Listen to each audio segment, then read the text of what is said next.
Level से start किया जाएगा और बड़ी मज़ेदार टॉपिक है और खूब झकास एकदम जिसे कहा जाए मक्खन चूरन टॉपिक है। आज हम लोग पढ़ेंगे हमारे आसपास के पदार्थ कक्षा 9 का केमिस्ट्री है पहला पार्ट और बड़ा सुंदर चैप्टर है यार और बड़े मज़ेदार चैप्टर है, एकदम खाटी भोजपुरी में पढ़ाएंगे, मज़ा आएगा।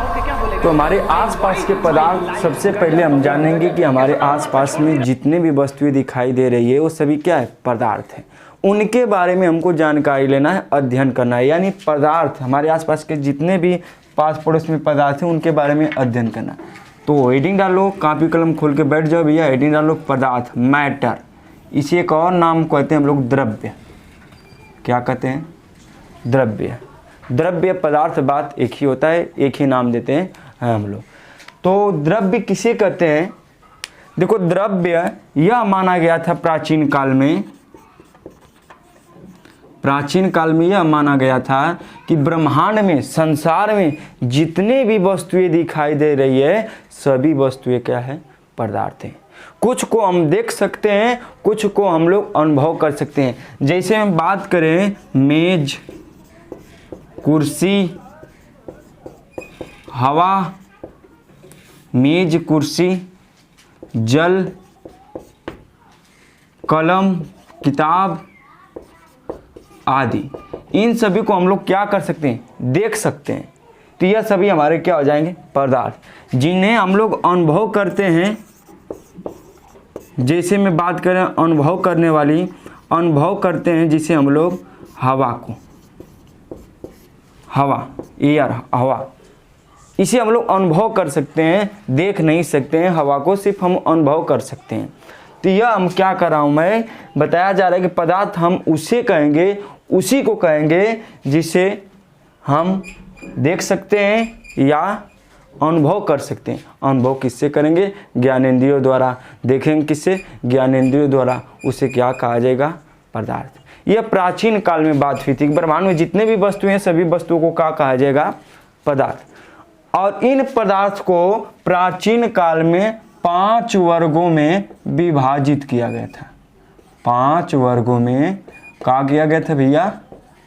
विभाजित किया गया था। एकदम मजेदार टॉपिक है। कितने भागों में विभाजित किया गया था? 5 वर्गों में। किसे? द्रव्य को। कब? प्राचीन काल में। प्राचीन काल में जो है भैया द्रव्य को 5 भागों में विभाजित किया गया था, जिन्हें कहा गया था पंच तत्व। क्या कहते थे? पंच तत्व। यह प्राचीन काल की बात है। जिन्हें 5 वर्गों में विभाजित किया गया था, जिन्हें क्या कहा गया था? पंच तत्व। जैसे में 5 तत्व कौन थे? वायु, यानी इसे हवा भी कहते हैं, अग्नि आग भी कह सकते हैं, जल पानी भी कह सकते हैं, आकाश, और एक और प्यारा नाम है हमारे धरती मैया जिसे हम लोग पूजते हैं, पृथ्वी। इन 5 वर्गों में विभाजित किया गया था प्राचीन काल में। प्राचीन काल में यह भी परिभाषा बताई गई थी कि ब्रह्मांड में जितनी भी वस्तुएं हैं, संसार में जितनी भी वस्तुएं हैं, सभी वस्तुओं को क्या कहा गया था? पदार्थ, द्रव्य, मैटर कहा गया था। इन्हें 5 वर्गों में विभाजित किया गया था, जिन्हें पंचतत्व कहते हैं, वायु, अग्नि, जल, आकाश, पृथ्वी। और जिन्हें देख सकते हैं, मेज, कुर्सी, कलम, जल, ये सभी हम लोग देख सकते हैं। बिस्तर, रजाई, तकिया, तोशक, जितना भी कह लो, सभी हमारे क्या है, कपड़ा लत्ता, सब कुछ हम इसको देख सकते हैं। अनुभव में कर सकते हैं किसको? हवा में। तो पदार्थ उसे कहा गया था जिसे हम लोग देख सकते हैं, जिसका अपना ज्ञानेंद्रियों द्वारा अनुभव कर सकते हैं, उसे क्या कहा गया? द्रव्य। यह प्राचीन काल की बात है। जब कुछ नए विद्वान आए, नए वैज्ञानिक आए, तो आधुनिक तौर पर यह बताया गया, आधुनिक, जब नए लोग आए, नए विद्वान आए, कुछ नए तकनीकी मिली, उन्होंने कहा कि देखो भैया जो बताया जा रहा है वो तो ठीक है, वो तो है, लेकिन द्रव्य के गुणों के आधार पर, द्रव्य के गुणों के आधार पर, द्रव्य के गुणों के आधार पर जो है इन्हें 3 भागों में बांट सकते हैं। कितने भागों में? 3 वर्गों में। यह बांटने की बात हुई। आधुनिक खोजों से पता चला कि कितने वर्गों में बांट सकते हैं, 3। एक को बताया गया ठोस, दूसरे को बताया गया द्रव और तीसरा बताया गया गैस। यानी कितनों भागों में बांटने का प्रयास किया गया, 3। नए तकनीकी, नए आधुनिक, जब कुल नया नया सो नहीं ना तो कुछ नया नया बताओ ना, उसके गुणों के आधार पर 3 भागों में बांटे, ठोस द्रव गैस। और नई परिभाषा भी बताए। इन्होंने कहा कि देखो भैया, जो आप बता रहे हैं कि द्रव्य जो है, जितने भी संसार में वस्तुएं हैं सभी हमारे क्या है, पदार्थ हैं, लेकिन यह जो हमारा द्रव्य है यह ब्रह्मांड का संसार का एक अवयव है। क्या है, मैं बड़ी बात बता रहा हूँ, नोट कर लेना।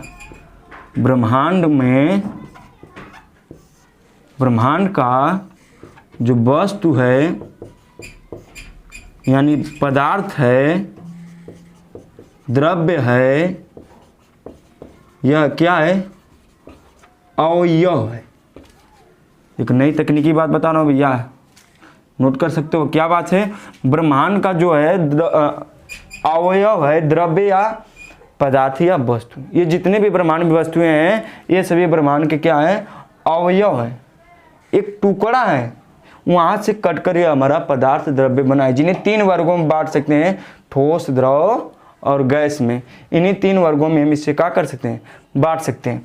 तो इस आधार पे इन्होंने बताया कि देखो भैया, जो नई तकनीकी के अनुसार यह बताया गया, जो द्रव्य है उसमें जो है द्रव्यमान है, क्या है, द्रव्यमान है, और उस द्रव्य का कुछ न कुछ आयतन है। आयतन मतलब जो स्थान घेरता है, और जिसे ज्ञानेंद्रियों द्वारा अनुभव कर सकते हैं। क्या कर सकते हैं, अनुभव कर सकते हैं, उन्हें क्या कहा जाएगा, द्रव्य। यह आधुनिक खोजों से परिभाषा बनाएगी। क्या कहा गया कि पदार्थ द्रव्य उसे कहेंगे जिसका कुछ न कुछ भार हो, जिसका कुछ न कुछ द्रव्यमान हो, जिसका आयतन हो, जो स्थान घेरता हो, जिसे ज्ञानेंद्रियों द्वारा अनुभव कर सकते हैं, उसे क्या कहा जाएगा, द्रव्य। यह आधुनिक खोजों से पता चला था। तो इसको नोट कर सकते हो, द्रव्य किसे कहेंगे, द्रव्य उसे कहेंगे जिसमें कुछ न कुछ भार हो, जो स्थान घेरती हो, जिसका कुछ न कुछ द्रव्यमान हो, और जिसे अपने ज्ञानेंद्रियों द्वारा अनुभव कर सकते हैं, उसे क्या कहा जाएगा भैया, द्रव्य। यह आधुनिक खोजों से पता चला, यह आधुनिक तकनीकों से पता चला। यह किस बात पर पता चला, इनके गुणों के आधार पर। इनके गुणों के आधार पर इसे कितने भागों में बांटा गया था, 3। यह नई बात निकल कर आई थी। तो बात समझ में आई। पुरानी बात क्या कहा गया कि जो द्रव्य संसार में जितनी भी वस्तुएं हैं सभी वस्तुओं को क्या कहा जाएगा भैया, द्रव्य। उस समय द्रव्य के 5 तत्वों में वर्गीकृत किया गया था, जिसे पंचतत्व कहते थे, वायु, अग्नि, जल, आकाश, पृथ्वी। जब आधुनिक खोज आई तो उसमें यह पता चला कि इसे हम लोग 3 भागों में बांट सकते हैं, ठोस, द्रव, गैस। अर्थात जो ब्रह्मांड में जो वस्तु है, पदार्थ है, वह ब्रह्मांड का एक टुकड़ा, एक अवयव है। क्या है, अवयव है, जिसका कुछ न कुछ द्रव्यमान हो भैया, आयतन हो, जिसे ज्ञानेंद्रियों से हम क्या कर सकते हैं, समझ सकते हैं। ठीक है, यह कुछ बात थी जिन्हें हम लोग नोट कर सकते हैं। अब बात आती है भैया कि पदार्थ की। अब हेडिंग डालो, पदार्थ के। अब भैया हम कुछ नई बात को देखते हैं। अब हेडिंग डालो, पदार्थ से संबंधित कुछ महत्वपूर्ण पद, जिसमें सबसे पहले हेडिंग डालो द्रव्यमान। क्या डालोगे हेडिंग भैया, द्रव्यमान, मास। द्रव्यमान किसे कहेंगे, मास किसे कहेंगे। देखो पदार्थ तो हम लोग जान गए, अब लेकिन पदार्थ में जो कुछ महत्वपूर्ण पद हैं, जो उनके लिए बातें हैं, उसको जानेंगे। सबसे पहले क्या, द्रव्यमान। इसमें अब बात आई थी किसकी, द्रव्यमान की। द्रव्यमान जानेंगे। द्रव्यमान हम लोग उसे कहेंगे जिसमें उपस्थित उसकी मात्रा, यानी कोई वस्तु है जिसमें उपस्थित उसकी मात्रा को ही क्या कहा जाएगा, द्रव्यमान। यानी फिर सुनो बात में क्या कर रहा हूँ, द्रव्यमान किसे कहेंगे, किसी वस्तु में उपस्थित उस वस्तु की वास्तविक मात्रा को ही क्या कहा जाएगा, द्रव्यमान। मैं क्या बता रहा हूँ, किसी, या नोट करो, किसी वस्तु में उपस्थित उसकी वास्तविक मात्रा, कौन सी मात्रा, वास्तविक, रियल मात्रा को ही क्या कहा जाएगा, द्रव्यमान। और एक दूसरी बात नोट करने वाली बात है, बहुत झकास बात है कि द्रव्यमान को हम लोग कभी परिवर्तित नहीं कर सकते। द्रव्यमान कहीं बदल नहीं सकता है, द्रव्यमान को हम लोग नष्ट नहीं कर सकते हैं। मैं क्या बोल रहा हूँ, द्रव्यमान को हम लोग कभी नष्ट नहीं कर सकते हैं। द्रव्यमान कभी नष्ट होने वाला चीज़ नहीं है। द्रव्यमान को हम लोग परिवर्तित भी नहीं कर सकते एक स्थान से ले जाकर दूसरे स्थान तक। द्रव्यमान कभी बदलता भी नहीं। अगर हम यहाँ पर हैं, हमारा भारत में इसका द्रव्यमान 5 किलो है, अगर हम यही शरीर उठाकर हम ले जाएंगे अमेरिका में तो मेरा द्रव्यमान कितना रहेगा, 5 किलो रहेगा।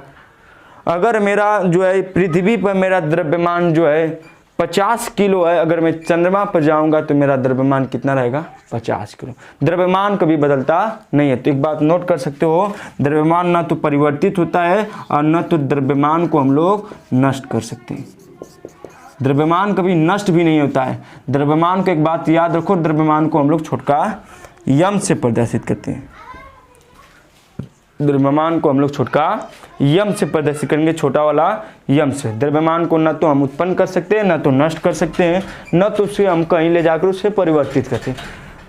द्रव्यमान को हम लोग बदल भी नहीं सकते हैं। ठीक है, यह द्रव्यमान की बात आई।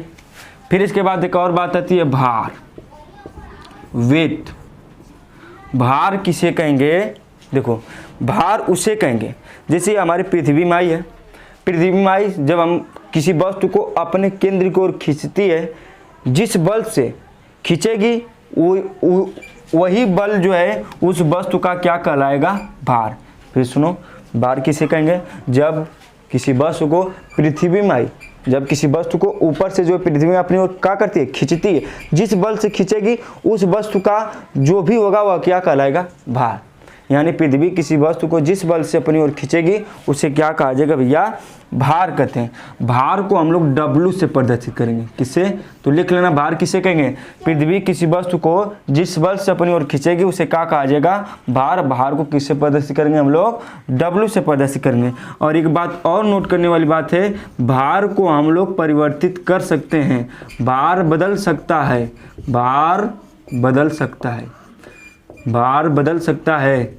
पानी में जाओगे तो उसका भार हल्का हो जाएगा, चंद्रमा पर जाओगे भार कुछ और हो जाएगा। यानी हम बात क्या कर रहा हूँ, भार को हम लोग बदल सकते हैं लेकिन द्रव्यमान को नहीं। भार बदला जा सकता है, भार को नष्ट किया जा सकता है, भार को खत्म किया जा सकता है, लेकिन द्रव्यमान को न तो नष्ट किया जा सकता है न तो उत्पन्न किया जा सकता है। तो यह बात दोनों याद रखना कि द्रव्यमान को न तो उत्पन्न कर सकते हैं न तो नष्ट। भार को हम लोग न तो उत्पन्न तो कर सकते हैं, नष्ट भी कर सकते हैं, लेकिन इसका मान हमेशा बदलता रहता है भार का हर जगह। तो यह था कुछ बात महत्वपूर्ण पद में। कल हम लोग पढ़ेंगे द्रव्यमान और भार में संबंध। ठीक है, तो इस बात को बढ़िया से बाकायदे खूब अच्छे से नोट कर लेना कि भार क्या होता है। पृथ्वी जिस बल से किसी वस्तु को ओर खींचती है उस वस्तु का वह भार कहलाएगा। किसी वस्तु में उपस्थित उसकी वास्तविक मात्रा क्या कहलाएगा, द्रव्यमान। द्रव्यमान बदलता नहीं है, भार बदल जाता है। और यह तो बात पुरानी है, पुरानी वजह से क्या बात हुई है, यह कुछ नई चीज़ों का हम लोग अध्ययन किए हैं। तो आज के लिए बस इतना ही। अगर वीडियो अच्छा लगता है तो लाइक कमेंट जरूर करो। और अगले दिन हम लोग पढ़ेंगे भार और द्रव्यमान में संबंध। बड़े मज़ेदार टॉपिक होने वाला है, एकदम मक्खन चूरन की तरह। तो आज के लिए बस इतना ही, धन्यवाद।